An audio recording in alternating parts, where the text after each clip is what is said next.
So I went back to college, got a real job, worked in tech for 20 years. I knew that I didn't want to work where I was working. So instead of switching jobs in the middle of the pandemic, I gave my notice. That was December of 2020. And I have never been happier in my life. Welcome to Second Verse, the podcast where we dive into the stories of indie artists finding their second act in music after life took them down a different path. I'm Becky Boyland, singer-songwriter, StoryBrand certified brand messaging expert, and web developer. Like many of my guests, music has always been part of my life, but it's long been telling me it wanted to be more in the forefront. Now, I'm passionate about helping other artists step into their own spotlight, whether that means crafting their message or simply finding the courage to pursue what they love. If you've ever felt the pull to return to your creative passion, or if you're simply fascinated by the journeys of artists who took the scenic route to their music careers, you're in the right place. This podcast is about resilience, reinvention, and the joy of pursuing your art at any stage in life. Today, I'm thrilled to introduce my guest, Rick Malloy. After 2 decades in the tech industry, Rick retired in 2020 to focus full-time on work that felt more fulfilling. He now owns and operates a custom guitar shop and recording studio, while also writing and producing his own music. His journey is proof that it's never too late to do what you love. In this episode, we talk about navigating the business side of music, the power of collaboration, and what it really takes to turn a creative passion into a sustainable career. So grab a hot beverage, settle in, and let's dive into Rick's Second Verse. Thank you for being on Second Verse. Oh, I'm so happy to be here, Becky. It's so great to talk to you again. And you have such a cool story and so many interests that I either share or wish that I could do. So I think it's going to be so much fun to talk. But let's start with what inspired you to get into music, or what's your music origin story? Well, my origin story starts out not so happy. I dropped out of college a very long time ago. I'm not sure I should say how long ago. Dropped out of college and I moved to Seattle back when Seattle had a music scene. And that didn't go well at all. So I went back to college, got a real job, worked in tech for 20-ish years. And eventually I knew that I didn't want to work where I was working. And I just kind of said, maybe I'm just going to take a bigger break, a little bit bigger and a little bit different a break than I thought. And so instead of switching jobs in the middle of the pandemic, I gave my notice. That was December of 2020. And I haven't went back to tech, at least, or a traditional job since. And I have never been happier in my life.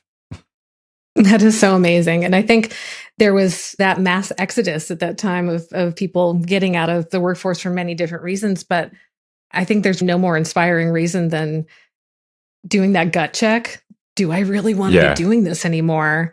And I'm sure a lot of people that are listening are saying, man, that sounds like a lot of fun. And I'm sure that it was smooth sailing the entire time, right?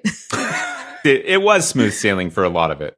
It's actually only gotten real in the last year and a half. The economy hasn't been doing as well in the States. As I started looking closely at what was going on, I had to up my commitment to doing the things that I'm doing as a business and not just for fun. Like, it's a token business, right? I'm going to go on trips and do music stuff. But now I'm actually trying to provide legitimate things and actually receive money that was paying my mortgage, my bills, my health insurance, all the things that we need as adults to survive. And so it's definitely not all smooth sailing, but it's still very exciting. And it's so often that anybody who's in music doesn't realize they're also in business if they want to make it as an artist or in any level of business. But I think we should talk about all these wonderful aspects that you have in the music business. So break that down a little bit for us. Or actually, you could even start with what you were doing in tech for those 20 years and how you took a turn and came back into all these different aspects of music. That's really interesting because I worked at a large corporation in Redmond, Washington for about 13 or 14 years. Then I joined a startup, which became successful. I did that for another 10 years. And then we got acquired by another large technical corporation based in San Francisco. During that time, I did all sorts of roles. I've been a developer, I've been a program manager, I've been a manager, I've been a technical lead. I think the thing that was most empowering to me, that I felt the most successful and the most satisfaction, was working with teams of people, trying to solve hard, gnarly problems and finding ways to do things that either hadn't been done before or that people had traditionally said was hard or impossible, right? And so a lot of this is done through getting a bunch of really smart people that are working really hard. Never forget that part. But in addition to that, just having the optimism and the hope and the confidence that you're going to go out there and keep trying, even if everything isn't successful every single day. You're just going to keep trying until it is, right? And then pivoting towards what makes sense.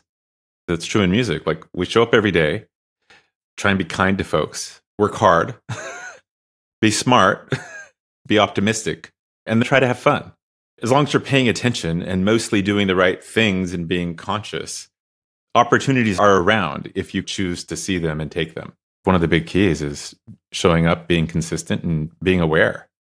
Even if you start out good, you don't stay good, and there's always people better than you, but you have to be willing to work on it and just do a little bit better. And when the world knocks you down, you just get back up and keep going, right? Whether you have to do it in a corporate setting, any kind of business setting, even when you're writing and playing and performing, you want to be with people that are great to hang out with. The people are what makes it worth it. And I think that was one of the things I missed most when I left the corporate environment. I lost my social network. I had all of these friends, or at least associates, that I spent 40 to 60 hours a week with. All of a sudden, I'm by myself in my music studio or with my partner. We're still having a wonderful time, right? I'm working on music, doing guitars, and then we do a lot of travel. And that is very, very exciting and interesting, but it doesn't have the same sort of social stimulation as working with a bunch of incredible people. And I think as I really started thinking about how do I make sure that the things that I love doing are what my business is, as opposed to finding ways to love the things that I do, which is also important.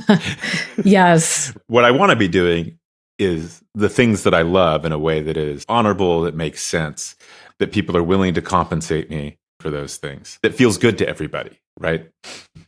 And from that, sort of the community and the social piece was one of the big things that was missing from me. So I worked hard to kind of incorporate that into the things I'm trying to do.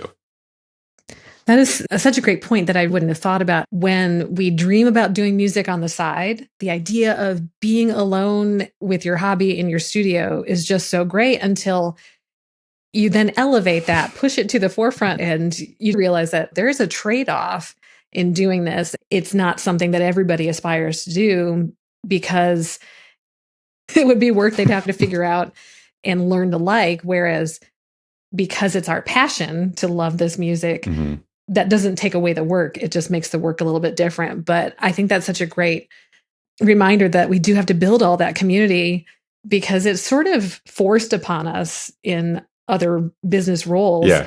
For better or for worse. And that can be an amazing thing, but it's coming back around into our quiet little studios and not having anybody around us. That's only going to work out for so long. I think we find that so many other artists, as we start to build those communities, feel the exact same way. Where are all my people? Where are all the people that are going to understand what I'm about and what I love? Once those connections are made, just amazing. Yeah, it's really an interesting thing. One of the anecdotes from work that I kind of centered myself on, right? So I did very technical stuff at Microsoft. I was on the parallel computing team. I was on the VR team, or the AR team, HoloLens. This was 14 years ago, right? The thing that just got released from Apple, Yes. last year, and is now in the process of being cut. I've been doing very, very technical things. We had very technical examples. And one of them was like, well, what's the best way to build rockets? What are you going to do to build rockets? There's lots of answers, but the really simple one is you get a bunch of rocket scientists around and you lock them in a garage with a bunch of cool stuff, and they're just going to build rockets because that's what they do, right? You make it so that there's nothing to do but succeed. As long as you're showing up and doing the thing that you do, it's success. That's part of what I do, not just making, writing, producing, and performing music, but the more practical sides of my business. That's actually part of the thing that inspired me to try to proactively create places where people don't just. So I have a guitar shop where I make custom guitars and I repair guitars, I set up guitars, but I also teach workshops, right? And so as I got into teaching the workshops, the whole point was like, well, people can pay me for 2 hours of labor to set up their guitar, or we can do it together. It's my time. It's the same amount of time. So it doesn't cost more, right, for them. And I get to hang out for 2 hours with someone who's interested in guitars, and they get to learn really practical, valuable skills, right? It's kind of a win-win-win situation in that, right? Absolutely. And that's kind of the music studio is the same way, right? Of course, I will record bands and that kind of thing, but also I'm working on having community days where we just invite folks together and we make music that everybody likes. And it's not about anything other than trying to make good music in a day. And that's phenomenal. And I think that is so visionary of being able to build community around all of these different facets of what you're doing. Everybody just walks away happy. I can't imagine that they couldn't. So you're basically locking musical rocket scientists in a room and seeing what happens. I read this book called The Go-Giver. And it's not that The Go-Giver inspired me to do this. I was already kind of doing it, and it clarified what I was doing. That's absolutely awesome. I'd been trying to focus on this idea of I want to be able to give more than I take, right? Yeah. I live in the Seattle metropolitan area. This isn't a cheap place to live, even though I try to live in a not expensive part of it. That just means I need to give more to make it worthwhile to folks. I love that. I love that so much. And now I have to get that book because it's been open in a tab in my browser for several weeks now. You should. It's a wonderful story, right? It's a great parable. And I think there's a lot of truth to it. After I went back to college and started working in the tech scene, I was still trying to do music at that time. I just had to stop at some point because I had a career, I had a family, I had little kids, I had a family, I had a house that, we couldn't quite afford, even though it wasn't very expensive. And music was just the last thing, right? It was only taking. Every time I spent time doing that stuff, there were other things in my life that needed time from me. It was always at the expense of things. The places where I was able to give were at work. You have the things you're responsible for, but I think very few people realize that one of the best ways that you can succeed in a corporate environment is by empowering other people to do better, in addition to doing your own stuff. Right. But if you can manage to do your own things, but still find times in ways that make sense to you and make sense to other people to give sort of freely of your knowledge, of your skills, so that other people can be more successful. That is the power of teams in a community. Yeah, it's a big difference between passing the buck and rather building into people and holding your own weight in the process. Yeah, you absolutely still have to do your own stuff. But to the extent that everybody can be working at their strength, all using their superpowers, and the superpowers are collaborative, you end up with super teams, right? And it's much better than, say, people competing for each other, or people doing the things that are hard for them so that they get better at it. Right? Yeah. And I imagine that when you have artists in these types of corporations, you do have that more collaborative type of experience because that's just how we roll usually. Yeah. Absolutely. In tech, there are so many artists, not just music, but people actively doing beautiful, wonderful, creative things that are truly amazing, right? Yeah. The skill level of these people that aren't doing this full time, right? They're doing it because they love it, and they are just gifted at whatever it is, whether that's painting or drawing or music or performing, right? Or talking, whatever it is, right? I'm sure that because you were in tech too, right? Yes, I've done web development for 20 plus years now. And I do often run into other people that do that also are, they've also got guitars in the other room. I actually worked with a young guy who was a stand-up comic who was starting to get some prominence locally. And so it's very interesting. And at the time, I didn't think a whole lot about it. But over the years, I've realized that this is a very common combo. We love to work our brains out and then have something tangible, even though music and art are not always entirely tangible. There's this product, this thing, and it feels so good. It is interesting that that's the attraction. There are so many people that have those two sides that feel very different, but apparently they go together well. I hadn't thought about that as being like the art is the tangible side, right, of the tech stuff. But so much of the tech stuff is truly completely in our head and never leaves the screen, or even in my case as a developer, it never leaves basically a text document. Imagine writing weird English and math all day, every day. And the only thing you get to touch is your keyboard and your mouse. But that's what it's like, right? I go back and I think to some of the people that we did some of the most amazing things. There was this time when I was at Tableau where we were in the middle of moving our app from a Windows app to a cross-platform app. So we would work on Macs and work on Linux and, not just Windows. And I was the tech lead for sort of the bottom half of the stack. So all the crunchy bits that you can't see and touch. And then this wonderful guy, Ian, was the tech lead for the top half of the stack. So all the UI and that kind of stuff. And Ian made these absolutely amazing Lego sculptures,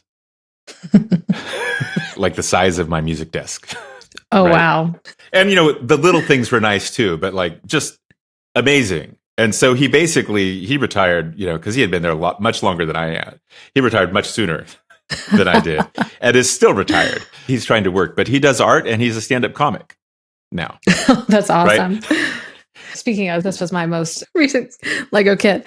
I discovered it recently, or it was recommended to me as something to unwind. I realized how great it was because I have always loved putting things together, whether it was doing some kind of carpentry, which you can talk to, but I can see that. I can understand why that seems to be the case. Part of it too is we just can't shut off the creativity and all of, in some ways, that underlying math that goes along with it. All these little things just scratch all those itches in our brain. And it totally makes sense to me that all of those things sort of go together. And I've spent a lot of years working with people in non-measurable situations. And I think that's where music and web development were so helpful because they did give me something that I could look at, point to, a product, a finished thing that I could put a number on. I could put a metric to. No, for sure. I never did. Like I always stayed away from the art side of art, if you know what I mean. Yeah. Right. Partially because just a few of my best friends, it's not like I was skilled, right? We would joke about developer art, which was glorified stick figures. I was well beyond stick figures, but I had friends that were truly exceptionally gifted. One of my best friends, Garrett, he was in one of the first bands I was in, and his father has coffee table watercolor books. He grew up doing fine, beautiful art. That's what the family does. You sit around and you make oil paintings or draw things with markers. Instead of pictures, they look like art every single time. It's a very different type of coloring book than what I grew up with. Yeah, but that's sort of like objective, like, well, there's pretty good. And then there's like, this is world-class, exceptional art, right? That really brought me early on to, well, okay, so that isn't something I can do. I mean, I could, in retrospect now that I'm my age now, I'm like, well, if you just keep practicing at it, he just had 15 more years on it than I did. If you're committed to it and you keep practicing, you actually get better. Some people start out different and some are clearly gifted. But if you don't keep working on that gift, if you don't practice it and work at it, it doesn't stay there. Garrick, of course, did keep doing that, and he's still an amazing artist. He was doing set design for the Portland Opera a few years ago. He's been the lead designer from back when we had print magazines. Back in the day. And they actually made money. But, I think what's really challenging for so many people when they are thinking about, oh, can I get into music later on in life? And they just have been told forever that, no, it's too late once you get past a certain point. But that realization that you had that, well, he's just had more experience. If I keep working at it, I can do this. And that is really the freeing moment when many of us get to that point where, well, what if I just start now? Then I've got all this time ahead of me. I can still do this thing. So it's not too late. I always love those lists of people you've known, well known in any creative industry. And you feel like they've been doing it forever, but they didn't really start until they were like 40 or 60 or 80. And that is so encouraging to me. And it's really ideal to just dive in and do it, because if you don't start it now, then a year from now, you're going to say, well, gee, I wish I had started that. And so all those moments are lost, but why not now? We'll be back with more after the break. Second Verse is sponsored by Attitude Creativity. Many indie music artists don't have a website that grows their audience and reflects who they are, so they get lost in the noise of streaming. Marketing and brand messaging with Attitude Creativity helps boost your brand and build a site that hits all the right notes. You want to be an artist who stands out from the crowd, and to do that, you need your music to be heard. If your website doesn't reflect who you are or make an impact, you feel like a singer who's been handed a pair of drumsticks instead of a mic. You deserve a website and brand messaging you can be proud of, and that doesn't take time away from your music. As an artist like you, I understand how overwhelming websites and marketing can be. And that's why, putting on my other creative hat, I put my decades of marketing and development experience to work for you. You'll no longer have to apologize for your website. You'll look and feel like a professional with a custom story branded website you can be proud of. And right now, you can get a head start with my free downloadable EPK Blueprint and start building your electronic press kit to promote your music. Head to attitudecreativity.com/blueprint to get your copy. That's Attitude, ATTITUDE, creativity.com/blueprint. Yeah, I talk to people because I have a guitar shop, right? I talk to guitar players when they bring in their guitars to get set up, and a lot of them, they're adults, right? These aren't kids that are bringing their guitars. Occasionally, a parent will bring in a guitar for a kid, but by and large, I would say 90% of my customers that are actually having their guitars set up, repaired, or worked on are middle-aged adults. These are the people that can afford to buy a guitar and then spend another $150 to have it perform better. Right. Many of them have started playing in the last 3 or 4 years. One of the things that I'm able to do is encourage them, right? Everybody has sort of the doubts and fears. And these are all people that have already made that transition into, well, I'm going to do something about it, not just sitting on the fence. And they still have those fears. Every week, I'm telling people, look, I don't care how good you are. What matters is that you feel good when you do it, that you enjoy listening to yourself, that you are coming at it with a positive attitude, and that you are making the progress that you want to make, right? What matters is that you feel like it's worth it. Because if it doesn't feel like it's worth it to you, you either need to figure out what it takes to make it worth it, or you should do something else. It's supposed to be fun. Exactly. People get so self-conscious about it. We all are as musicians, right? I can hear the mistakes in my own stuff so well. It doesn't matter whether I'm looking at a mistake I've made in a guitar that I'm making, or a mistake in a piece of music that I'm making, or that I've already released that I can't change anymore. You know what I'm talking about, right? So when it's permanent and you think, oh, I wish I could have that little bit back. The reality is that that's actually how we get better, right? Until we can hear those mistakes, we can't move past them. The things that are complete will always be below our current skill level. Right? Yeah, that's such a great point. Right?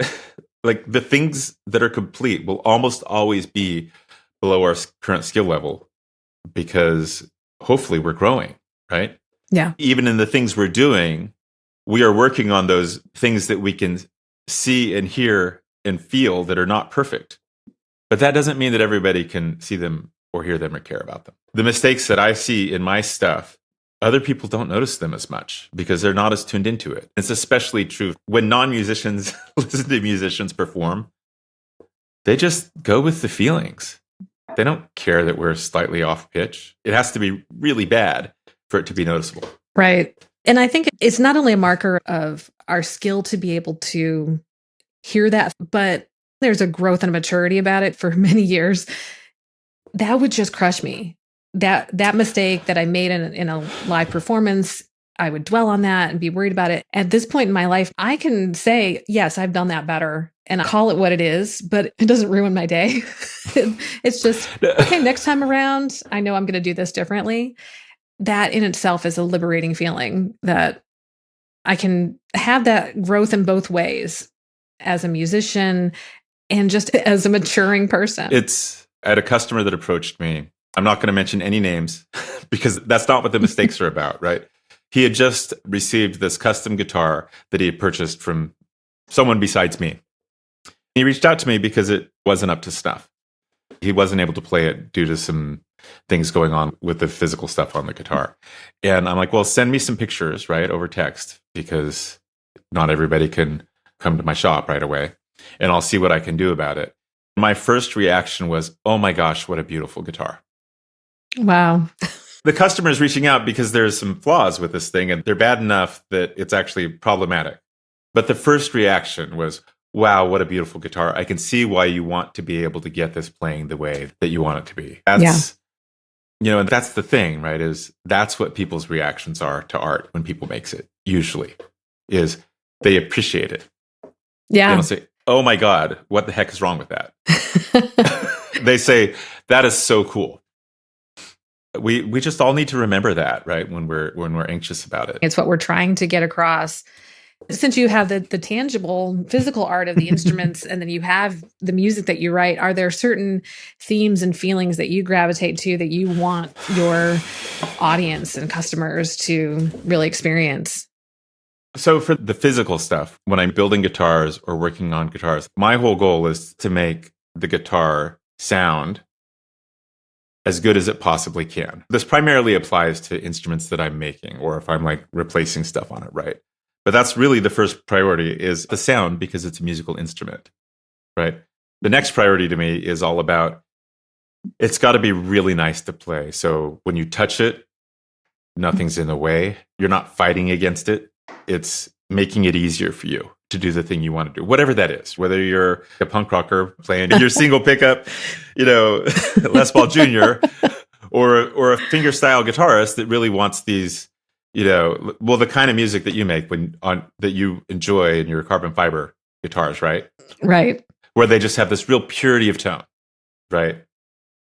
But nothing should be in the way of that. It should only encourage that. After that, I go look at reliability. And then finally, I go look at like aesthetics, but I'm not ever going to let aesthetics compromise that other stuff because for me, it's all about the music, right? There's other people that will do things differently, right? Like a couple of weeks ago, I have this Baby Taylor, which you saw it, right? Yes. And, the infamous Baby Taylor. And for people that know, Partscaster electric guitars, you just take them apart like Legos and put them back together, right? Well, I kind of realized that this Baby Taylor was a little bit like that. So I've been taking it apart and rebuilding it repeatedly. It's on its fourth top right now. You saw the second one when we were in Scotland together. The second one wasn't one of the big wins. It wasn't awful. It was the quick and dirty, I think. It was. Really apropos. Well, the thing about it is it's still quick and dirty, right? I can spend 4 hours and rebuild the top on that guitar because that lets me experiment without actually having to build a whole guitar. In general, everything's exactly the same on it except one thing. So I can experiment in ways that are freeing, right? I don't have to worry about, oh my God, it's this guitar that's taking me 150 hours. I better not deviate. Yeah, that's so clever. That's such a great use of something where you can really dial in just that one variable. And I got top number 3 was amazing. Except it kind of broke and it lasted for about a day before I broke it because it was too thin. I was talking to another luthier and we were talking about how light and robust to make them, right? And he said that his mentor sometimes made things irresponsibly thin. I think this one was worse than that. Basically, I was sitting down playing it and kind of dropped into my lap and I caught it with my elbow and it put a hole through the top. Oh my goodness. I love that line. Irresponsibly thin, which, is best said with a British accent too. Top number 4 is better than the top we had in Scotland, but it's not quite as nice as the one I had last week. That one had the kind of harmonics and purity that you hear in the carbon fiber guitars. That's amazing. It really was like that. And it was made with a $10 guitar top, right? That's the other thing about these experiments is, it's cheaper than a run to Starbucks. Because you know that if you get something besides a drink, it's more than $10. I resemble that remark. Yeah, my Starbucks run is about $14. Guilty. So it's freeing because it's like Legos. You just take it apart, you put it together. If it doesn't work out, you do something else. It's not for sale. I don't need it to be, the thing I'm practicing isn't getting my miter corners on pieces of wood that are 1 millimeter thick. Exactly right. So that when you look at them under a microscope or a 10x iPhone camera, you can't see that they're off. Right. Which is a thing. I can imagine.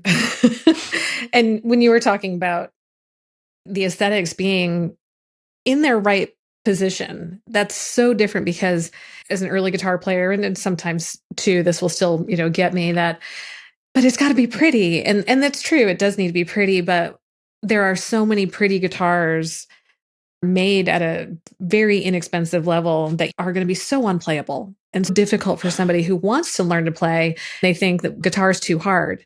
Unfortunately, that guitar is too hard. It's not that all guitar or learning to play guitar is hard if the guitar is properly made and with all of that care so that it isn't fighting with you, like you said.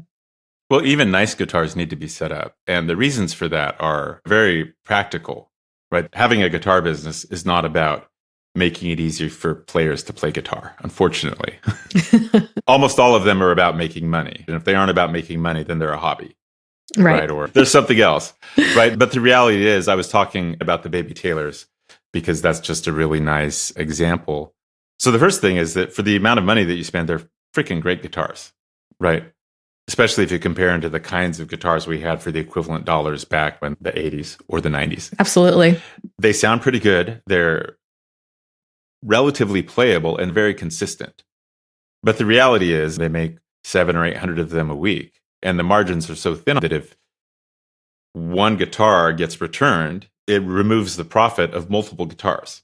And so when you have that sort of cost equation, where if some kid steps on a guitar and returns it to Guitar Center, and Guitar Center says it's the fault of the guitar, they return it to Taylor, and Guitar Center doesn't lose money, Taylor loses money, right? Right. And so they build those things so that when the little kids step on them, they don't break because they can't afford to lose money. They make the best guitar they can while still making sure they're structural. It's the same thing with a setup, right? If 1 in 10 guitars gets shipped halfway around the world across the country and all of a sudden it starts buzzing because there was some weird humidity event in the FedEx truck as it, drove through Alabama or Texas, that's going to take away the profit of multiple guitars. They will set the action too high so that they don't buzz. The downside of that is even nice custom guitars are harder to play. When you go through and you reduce the height between the string and the fretboard by half, they're half as hard to play. You can typically do that, even for nice $3,000, $4,000 Taylor guitars or Martins, right? These are nice instruments. They're very, very good. We're not talking about like custom boutique stuff. We're talking about you go into a store and you spend a bunch of money on a guitar that is nice. I think that's one of the cool things about the carbon fiber guitars is they don't move. So they probably are better set up because they're made out of carbon fiber. The current Baby Taylor, by the way, has lots of carbon fiber on its top. Does it really? Even though it looks like it's all wood. Yeah. All of the bracing I made like little tiny I-beams with carbon fiber on the top and the bottom. That's awesome. My primary carbon fiber that I play, if I don't bump a tuning gear, I don't have to tune that thing for weeks. Right. Yeah, it's awesome. It's a wonderful, wonderful thing. So yeah, it's so impressive. I always just like the nerdiness of it being something very unique and different, but it's turned out to be not only incredibly practical, but sonically, it's amazing. And yeah, I'm a believer in that. And not to say that I don't love my guitars made out of traditional woods, because I have many of those as well. I have more, but that's okay. You probably do. So you could use me, as long as I don't have as many as Rick, I don't have too many. It makes me feel better. Good. The whole point is to feel better, right? Because about what you're doing. So with your music, do you have certain things that you gravitate to theme-wise, style-wise, feeling-wise? It's interesting because for the longest time when I was younger and angsty, I made all of this dark alternative rock, and I kind of identified with that. And I still do. 2 years ago, I put out a Christmas song that was Not a happy song. But compared to the one I finished this year, it's positively cheery. If you ever hang out with me, 99% of the time, I'm legitimately happy. I'm learning to detach the sound from the topic and not necessarily talk about the dark. I don't want to shy away from it or be falsely happy in music, but I talk about the things that concern me, the things that keep me up at night, the things that hit a little too close to home. One of the things that is neat, though, is if you can take the sadness and either move it up or turn it up a notch. Not move it up. I enjoy seeing the emotional movement in a song. I make music and listen to music and perform music for the way it makes me feel. Yeah. If I'm not feeling something, if I'm not seeing people feel something, then I'm not getting what I want out of it. I think recently, especially since I started doing the songwriting camps and writing with other people, I've been a lot more free about the things I write about, which has been really wonderful to me because we just write about whatever the song is about. Yeah. But you kind of got to let the song be the song, whether it's, fits my artist image as sort of dark alternative rock or not. It doesn't matter. The song you're writing is the song you're writing. You have to serve the song. I've found that I've done a lot more writing of, say, Americana, almost country style music, just because that's what's going on, right? And I've been really enjoying it. That's really fun. And I think just having that realization that sometimes that song really does want to tell you what it wants to be, especially when we are very emotional in our writing, it can feel very alone. So not only being able to write with other people and follow where the song is going to take you, but also having listeners come back and say, oh, I feel seen by that. That completely resonates with me. And then suddenly you realize that your angst or your deep feelings, because I do that too with what I write, just having people say, oh, yes, this is what I'm feeling too. You realize the power in being able to connect people with your music. I think there's just so many benefits to that from an audience standpoint and collaborating with other people. I'm fortunate to have been part of a co-write where one of the songs we wrote together makes people cry. If I'm at an open mic and I'm playing that song, it's regular for people to come up and talk to me about the feelings that song brought up for them. Right? That's the best. The first time I performed it, I cried. I couldn't finish it because it's not about a person. Like, it's not about a real person. It's not about a real experience. I don't want to say made up, but it's a relatable experience. Something that's close to a lot of things, that means a lot of things to people that a lot of us have had similar things to. And it just feels good, right? To be able to help people feel that. Yeah. It's that concept of true, though not actual. And that doesn't make it any less valid. I had a similar experience where I was playing a song for someone and this was a recording. I wasn't playing it live, but it was something I'd been living with and thinking through. I was trying to create content around it. So it was starting to deeply embed itself in me. The recording was partway through and I'm just sobbing. They're looking at me like, what is going on right now? It took me by surprise, but I thought, okay, I can be very happy about that because it means the song is doing what it's supposed to do. Yeah. And I think that when an artist is performing as you're recording, they are often so into whatever they're doing, whether it's singing or playing keys or guitar or percussion. When they have that emotional reaction in the moment, that can be some of the best recordings. That emotion gets transmitted through the recording in ways that if you have a song that's an emotional change song and you're able to experience that emotional change as you're recording it, then it's going to come through in ways that just having the music and just having performers perform it won't. Yes. It's part of what people talk about. Well, you start with a great song, and then you get a great singer to do a great performance. Or maybe it's a great performance of a great song by a great singer, right? Yeah. The most important thing is the song. After that is the performance. After that is the singer. And then the gears down like at the end. Right? Exactly. Because it can be just a single instrument. It doesn't even have to be the greatest instrument. It's playing a supporting role. Yeah, I mean, I look back at some of the stuff we did at Neudart, and some of the best performances were the ones that were 10 minutes after the song was written, recorded with an iPhone. Yeah. They were better than some of the performances we did up on the stage. Not true of every song. Right. Some of those songs were so good. I still, when I'm listening to even the finished recordings I've done, I am transported completely back to Scotland. That's so cool. Sometimes sharing those with other people, I almost want to set it up for them that this is a really special song because of this experience. But then I remember that's just my experience. I want them to have their experience. It makes me practically giddy to share the song with someone where I can just have them listen to the recording and see how they react to it and if they get the same feeling and vibe that we had in the process. And I think there's something just so amazing about whether or not it has anything to do with the content of the song, making this kind of moment that you'll look back to and all of those memories. So I think that's probably what's so exceptional about a collaboration, because there's built in this experience that will always be part of carrying through with that song. No, it's, well, like the song we wrote together, every co-write I've ever done is always different too. Mm-hmm. Where like I did my thing, you did your thing. It worked. I thought it worked really well. It was just straightforward and easy. And I didn't feel bad that you wrote 80% of the lyrics. I don't care. I just want to make a good song, right? Yeah, yeah. And even throughout that week, there were other songs where I don't think I contributed hardly any lyrics myself. So it was definitely learning that exercise and letting the song be the song and doing what was best for that. Every single one of those was so different and so great. We really came out with so many incredible songs, and that's kind of unheard of, I think. That group was so special.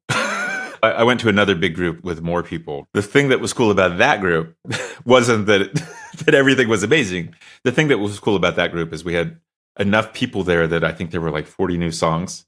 Oh, wow. And so it was, and there were people of a lot more experience levels. We were so fortunate that every single person there was I'm just laughing because I'm remembering about the first day. Every single person was gifted, right? And just like really good, you know? And we were glad we made it. We just all made it. We didn't miss the boat.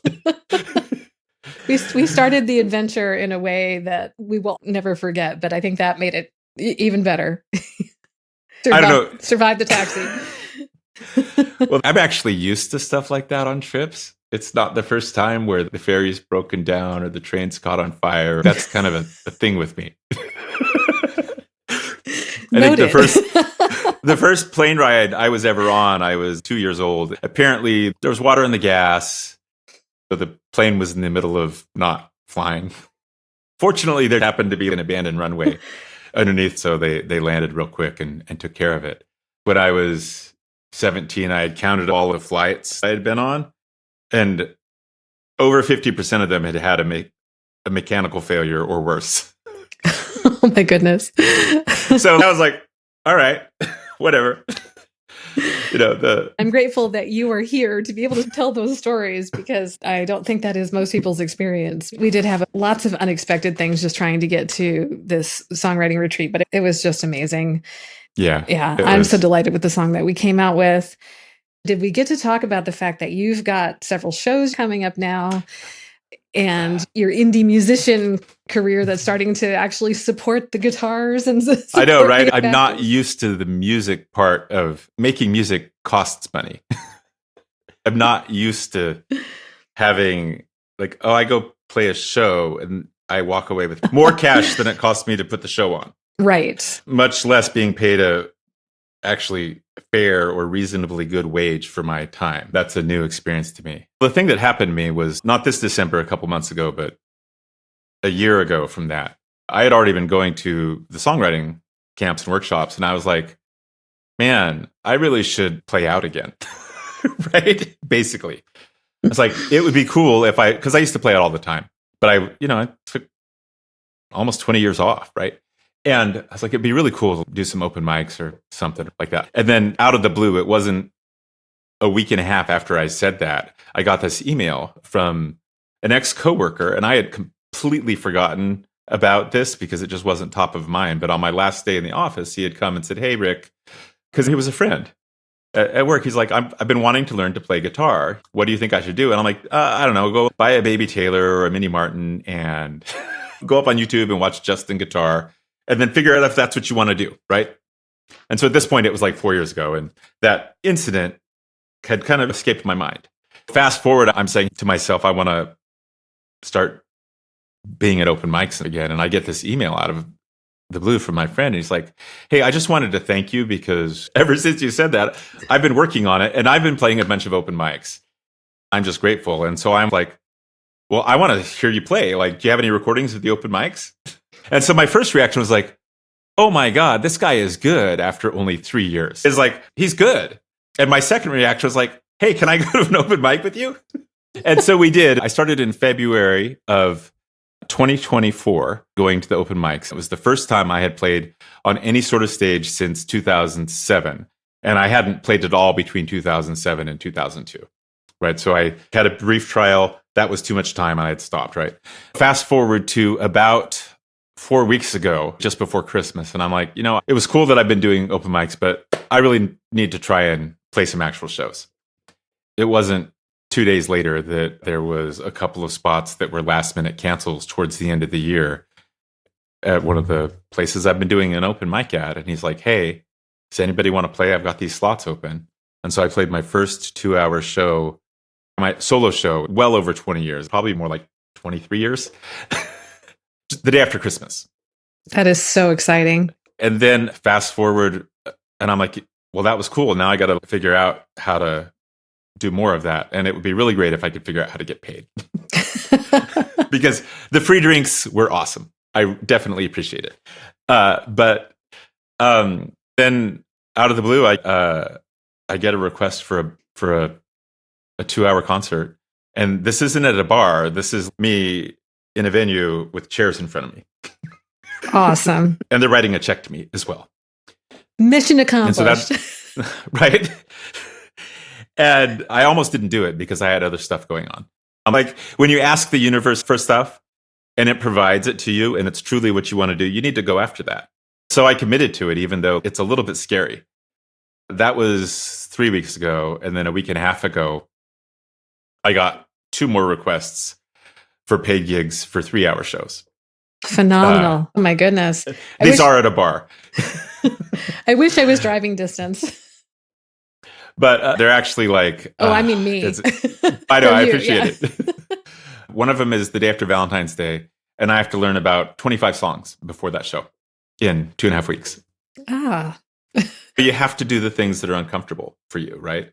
The other thing is that I am confident enough that I know that even though I won't have all of the words memorized for these shows, these days it's actually acceptable when you're background lounge music to have supporting technology with you. And it's better because it makes the overall music better. But I know that it's going to be more than good enough, that it will sound really nice. Even if I am remembering some of the lyrics with some help, it's okay because it's about the performance and the feeling and the overall experience. Because people aren't there to watch me. People are there to have dinner, have a good time, and have a nice background music. And that's the most important thing. I'm there to provide that to them. I'm just grateful that I'm getting paid for it. Yeah, totally agree. And I was going to ask you, what advice would you give to people who are wanting to make this change in their lives? And everything you just said was that advice. You have to chase after that thing because if it comes right in front of you, you have to step out and do it. That is probably the hardest part because we do sort of get into this groove as musicians that, well, this is just fun. This is this thing on the side. In order to make anything that's just fun into a serious thing, there are sacrifices. There are sacrifices. And then there's reward. Yeah, I'm playing songs that aren't my favorite songs. And I'm okay with that, right? Because I do have the freedom to pick the songs that I want to do. So I pick songs that people will know, right? That I know that I can perform well and that have emotional meaning in general. Absolutely. Right? And so by doing that, right, it makes it much easier to succeed. The other thing about advice, because with a guitar shop, it does happen. I see so many people on the cusp of wanting to be able to play, but being shy or whatever. There's so many open mics, and so many of them are truly supportive and open. If you can find someone to go with, It's okay. We were at one of the, like, this place was so busy that there weren't room for the guitars in the back room Saturday night. Right? It was that busy. And someone was up there and it was their first time performing ever. And she was nervous. She forgot the words. It wasn't a perfect performance. And all she got was 100% positive feedback and support from everybody there. That's so beautiful. And it is a reminder, too, that people largely do want to support other people and be kind. Putting yourself in places where that is the case and being a part of that process is what reminds us what it is to truly be human. Mm-hmm. Yeah. It's to care about people and be part of a community. Really. Yeah. That's just all so incredible. Such beautiful stuff. This has been so fun. I want to just ask you where people can connect with you and learn more about your music, your studio, your guitars, and all the things that you have coming up. The easiest way to find me is on socials, because I go by Rick Malloy, even though my business is called Celestial Studios and Celestial Instruments. And those are easy to find too. But if you go to any of the social things, like, it's just me, right? I do on Instagram, I do guitar history videos. I put pictures of the things that are in the shop. Sometimes you can see in my stories the crazy things going on in my life, like me ripping the top off of a guitar because I just broke it. That's the easiest way to connect with me. And I would love it if anybody that saw this did that, right? And said hi. And you will be richly rewarded by following him on the socials, because it is good stuff. It's really fun stuff to look at. And you cover so many interesting topics in addition to sharing yourself as well. And I will have all of that in the show notes. Thank you so much. This has been so great. It's been both catching up and also just getting to hear your story and get your story out in front of people. I'm so grateful. Thank you so much for inviting me, Becky. And I'm so glad you're doing this. This is you finding your own way too, right? Yeah. And it's so cool to see. I just love it. So you're so welcome. What an incredible conversation with Rick Malloy. His journey from tech to full-time music is such a great reminder that it's never too late to pivot toward what truly fulfills you. A few things really stood out to me. First, there's the power of community. Rick talked about how important it is to surround yourself with the right people. Whether it's in music, business, or life, finding your creative network can be the difference between feeling isolated and actually thriving. Then there's the mindset shift from hobbyist to professional. He shared how he had to move from seeing music as just a passion to actively treating it as a business. That's a leap so many artists struggle with, but it's absolutely necessary if you want to make a sustainable career out of your art. And finally, the importance of just starting. Rick didn't wait for the perfect moment to return to music. He took steps, played open mics, built his guitar shop, and said yes when opportunities arose. That's a lesson for all of us. Waiting won't make the dream happen. Action will. And so your action step is, if you're an artist wanting to move from passion to profession, start by clarifying your message. Your audience needs to understand who you are, what you do, and why it matters to them in seconds. Take a look at your social bios, your website, or even how you introduce yourself at gigs.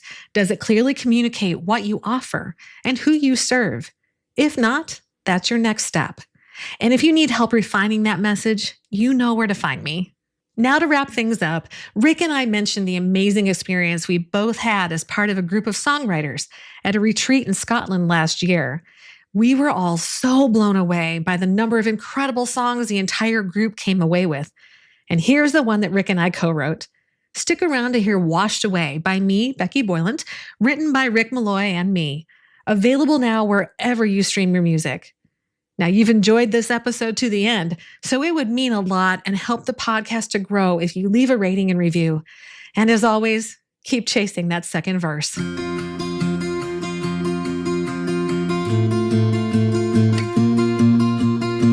what you said, I took it too hard and you'll do it again.